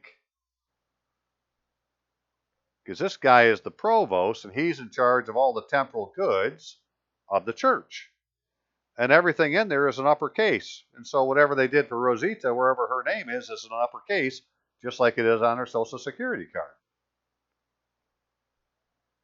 Under the seal of the church. Because this guy has special, he's got a special office. He's got a different seal. It says provost name, surname, signature. I guess that's what all this blah blah under here says. Okay, and the words around the outside of that seal say Parish of Resurrection of our Lord Jesus Christ, Canon, which is a city. Right? It's parish. It's not the church. Well, the parish is where the temporal goods of the church are, not the spiritual goods. And so the guy that's in charge of the spiritual goods of the church is the guy whose seal this is. And so this is the corporate seal of the parish, speaking for the parish about the event that we're trying to get into the proper venue, which I'm going to say is the Apostolic See, by way of the Secretary of State of the Holy See. Need to register, just like I need to register for taxes here. I got dual citizenship, or I'm trying to claim it. Okay, so this is the document. Well, then this document went to be authenticated. And it didn't go to the Secretary of State or so forth. It went to the nuncio. Right, which is this guy works directly for the Pope. And so this has this authentication of the nuncio, authenticating the act that was done above. Okay, so here's the story. So they did all this for Rosita. It didn't take long from the time she asked until they did it. Just a matter of like a week or two. And then they got all done, and they sent her a copy electronically. And then they sent the rest by registered mail. Registered mail from Lithuania. This is for the Vatican watchers. Somebody find out what happened to this mail, which was BK RN 395104995LT, registered mail of Lithuania, which made it as far as customs in Chicago. But then it got lost. Somebody stole Rosita's paperwork. Right? Somebody in customs, not saying somebody from customs, but somebody went to customs and stole the damn letter because it never got to Rosita. So she contacted them and said, I never got my letter. They checked it out. Well, you haven't ever got your letter. Well, now they're going to send it by diplomatic pouch. Right? The frickin' nuncio, right? The dude that has the diplomatic pouch is going to send it by diplomatic pouch. Well, that was said a couple, 3 weeks ago, and she still hasn't gotten it yet. So we're trying to figure out what's going on. But One reason for doing this video is to say, hey, where is Rosita's evidence? And yeah, she wants a copy, but what we really want you to do, Nuncio, or whoever has the mail, is send it to the proper office so that it's registered in the Secretary of State of the Apostolic See. And then tell Rosita where to go to get her Holy See passport. So she had done this. And when she had, this all happened back in April. And she said, well, I should do it too. I said, yeah, okay, I'll do it. But I wouldn't send mine to Lithuania. I would send mine to, the Nuncio in the United States. And so I tried mailing it, but for whatever reason, at that time, when I tried to mail it, I wanted to do it saying that, okay, the letter itself is first-class mail, and I'm going to put a green card on the back. That's my return receipt requested, because when I read the postal manual, it says I can use a return receipt requested green card with first-class mail.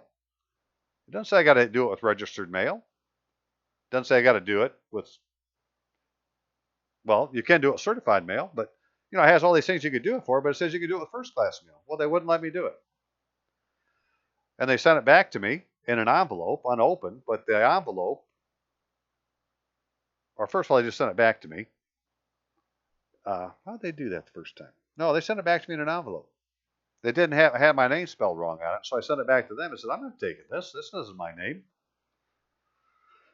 Blah, blah, blah, blah, blah, right? You're not following your own rules, yada, yada, yada. I'm going to have to get a arrest warrant, all sorts of stuff. A few weeks later, it might have been a month later, I got it back, and this time it was in a registered mail envelope, and it had my name on it properly and so forth. And so I opened it up, and I had it sitting here, and I hadn't sent it again. So when we're going through this last week, or 2 weeks ago, I said, okay, well, I'm going to send it again. And I did. But I was sending to them the documents that I showed you. And not one that looks like a document like this that says Testimonium Baptismi, and that's all in Latin, like Rosita said hers was.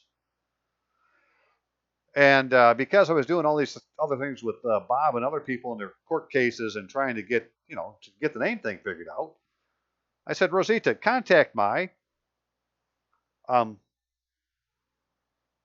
parish or my worship center and tell them to send it to the nuncio for me. Right? If you think it'll work. And so she did. And so they said they would. And so now they have taken and they've sent whatever it is for me to the nuncio in the United States to have it legalized. And basically, make a long story short, what Rosita asked them for is you would call the parish where you were baptized, or if that parish is closed down, your diocese is supposed to have a copy also, and tell them you want to have it legalized and for them to send it to the nuncio, and ask them to tell the nuncio to have it registered wherever it needs to be for you to be recognized in the Apostolic See.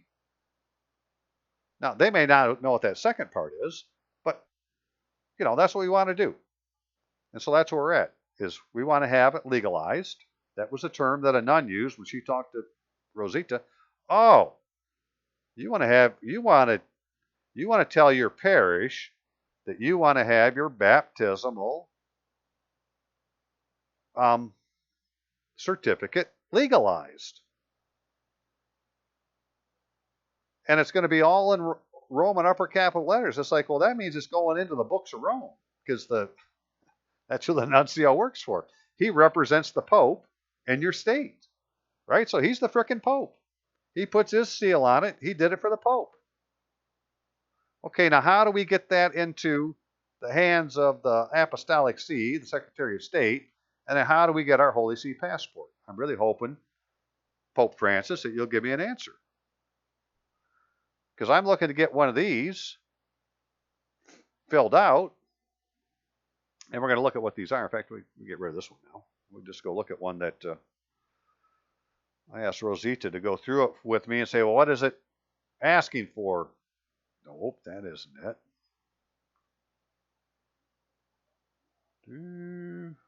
Legalized. Legalized. Form they used. So the form looked like this. Rosita's case, it didn't have the things. It had a coat of arms. And the motto that said, Christ indeed resurrected, right, was in the coat of arms. Had some keys, shield, Roman cross, that kind of stuff. And then the name of the church, right, was one word per line, right? So it went Christus, something, something, which is a basilica.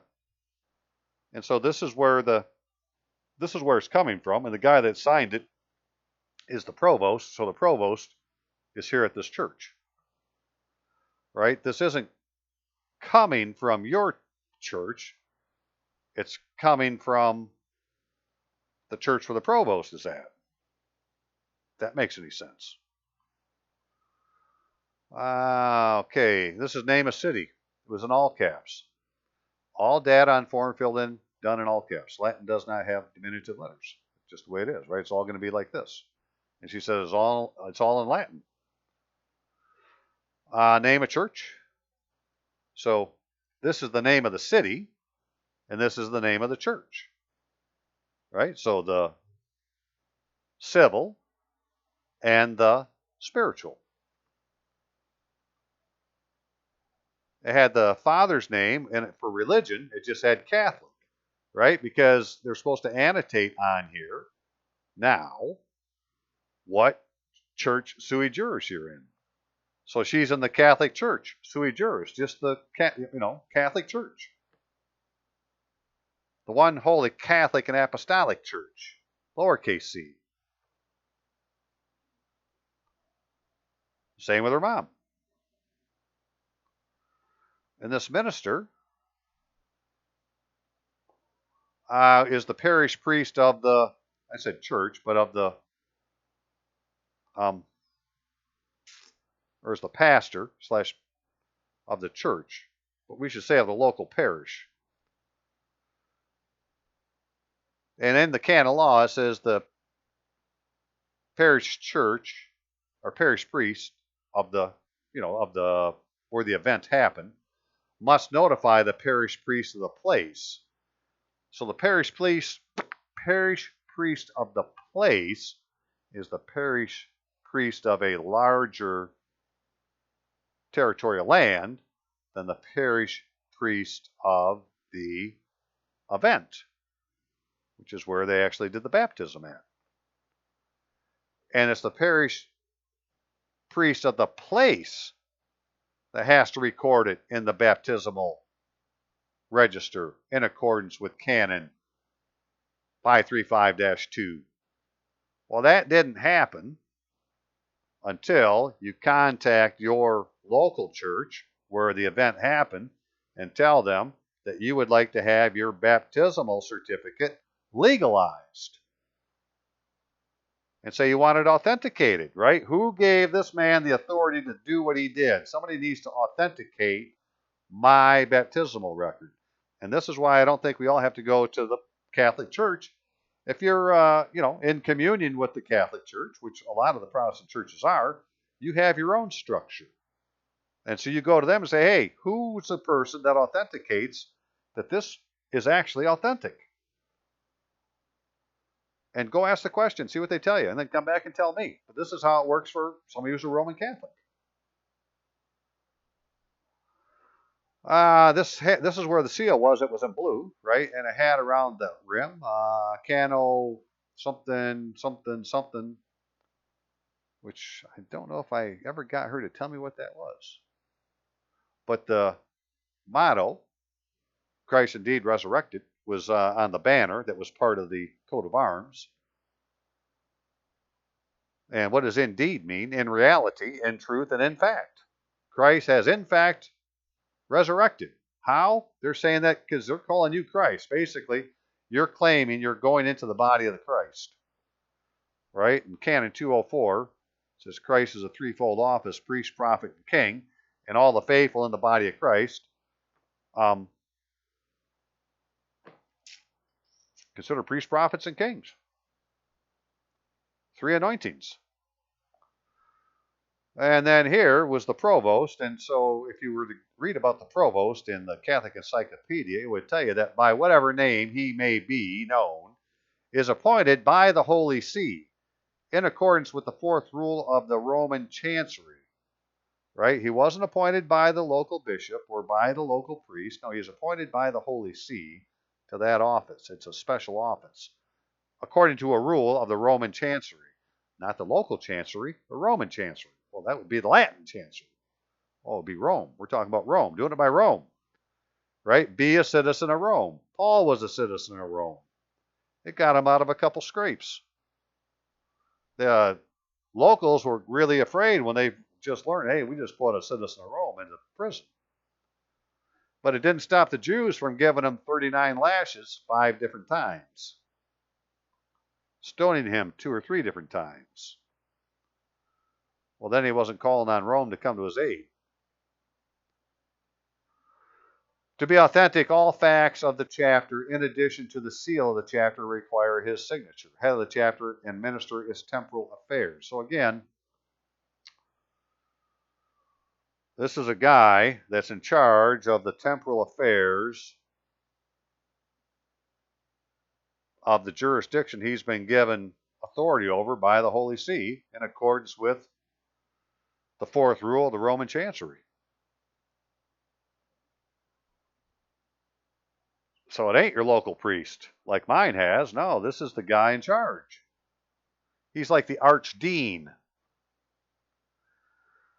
I think he's the osterary, the gatekeeper, the doorkeeper.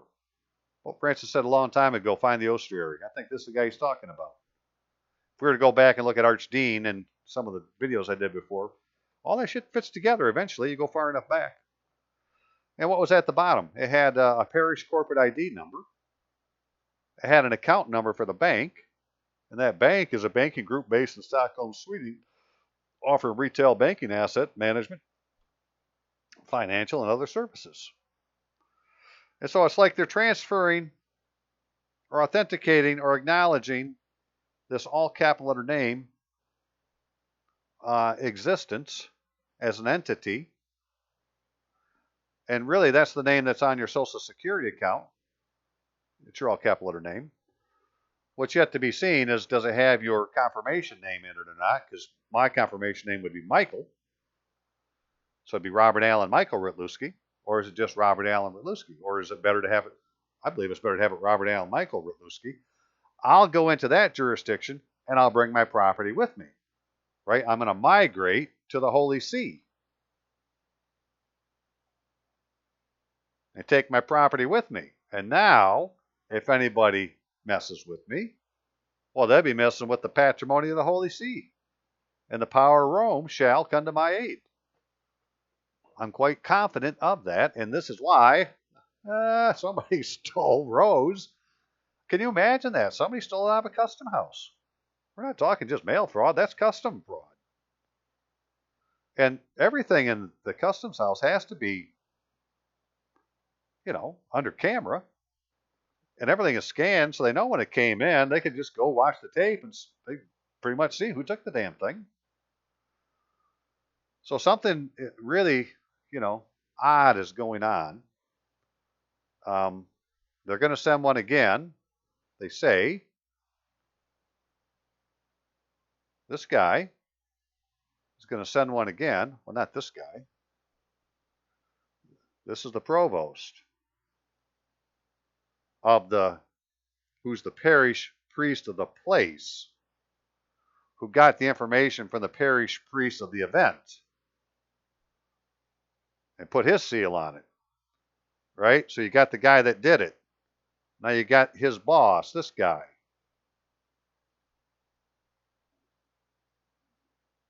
To which was added this, an authentication. Let every word be established by 2 or 3 witnesses. It was. And what was the witness? That Rosita was baptized into the Catholic Church.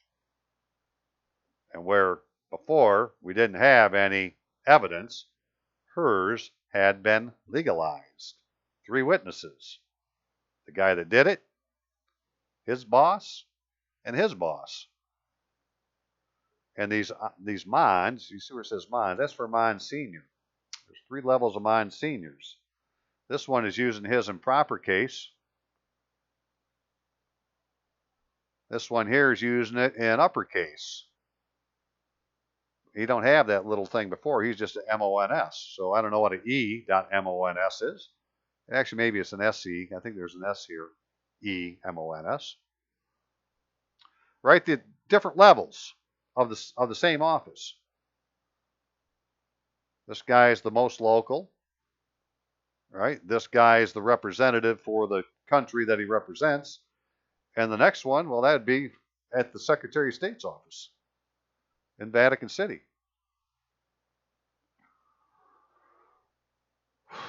Because they're all part of the diplomatic corps, right? It's like your ambassador. Okay, hang on a second.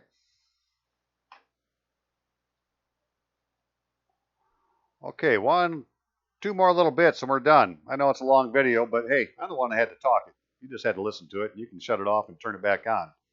And it is long, so, you know, the parts that you think you need to know, you need to go and listen to again and again and again and again. But here's another canon of that's actually mentioned on that form for the baptism. Let's see right here. Where are you? Canon 895. Right? And then these 2 canons, which I didn't go look at these, but there's Canon 535, talked about that one. This one's for matrimony. It should be in here. I'm not sure what this one is. I think this one's for confirmation. It should be in here. Now that one's for confirmation. 895. Let's go read what that says. The names of the confirmed, the ministers and parents, sponsors, and the place, and the place, and the place, not a place is not one little worship center. It's a city, incorporated place. You know, it's basically like a diocese. It's a place. And date of the confirmation are to be recorded in the confirmation register of the diocesan curia. Well, that would be the curia of the place, or where this has been prescribed by the Episcopal Conference or by a diocesan bishop in the register kept in the parochial archive. The parish priest must notify the parish priest of the place of the baptism that the confirmation was conferred, so that it is recorded in the baptismal register in accordance with Canon 535, subsection 2. So no matter where you're confirmed at, it goes back to the place that you were baptized. So go to the place you were baptized and tell them you would like to have your certificate of baptism legalized. And you believe that means they need to fill out a form that eventually goes to the nuncio.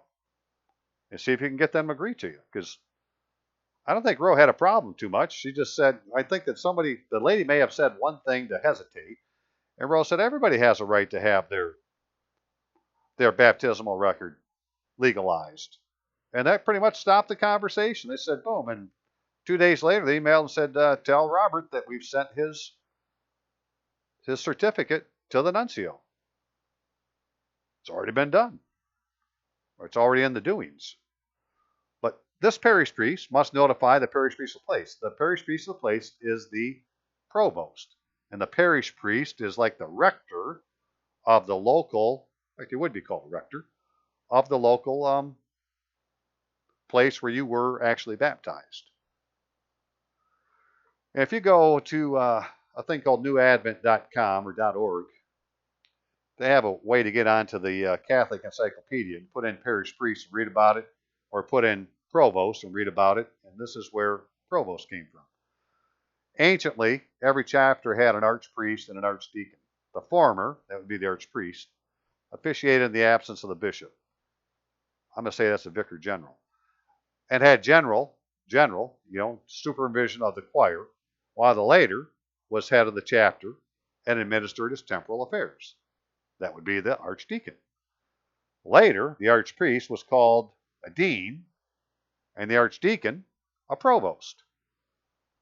At present, the chief dignity of the chapter is usually styled dean, though in some countries, as in England, the provost is applied to him still. Why? Because who's ever in charge of the chapter is the provost, no matter what they call him. Could be called a dean, could be called a provost. We're talking about the dude who's in charge of the chapter. The provost, by whatever name he may be known, is appointed by the Holy See in accordance with the fourth rule of the Roman Chancery.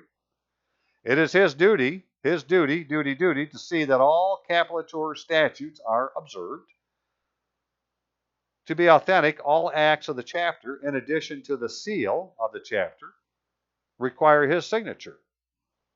So it happened in the chapter because it happened at a local parish, and so it needs to have his seal on it to authenticate it. Right? To be authentic. That would be authentication. Extraordinary meeting of the chapter are convened by him. Generally, however, on written request of a majority of the chapter and with the consent of the bishop, he presides in the chapter election of the vicar capitulature, who within 8 days of the death of the bishop is to be chosen as administrator of the vacant see. And so, when the Pope dies, there's somebody who does that. Well, that's the same dude over a larger jurisdiction. He's the archdeacon, sometimes called the dean, by whatever name. He's the guy in charge of all temporal matters, administers the temporal affairs. And so we're not trying to deal with the spiritual, we're trying to deal with the temporal.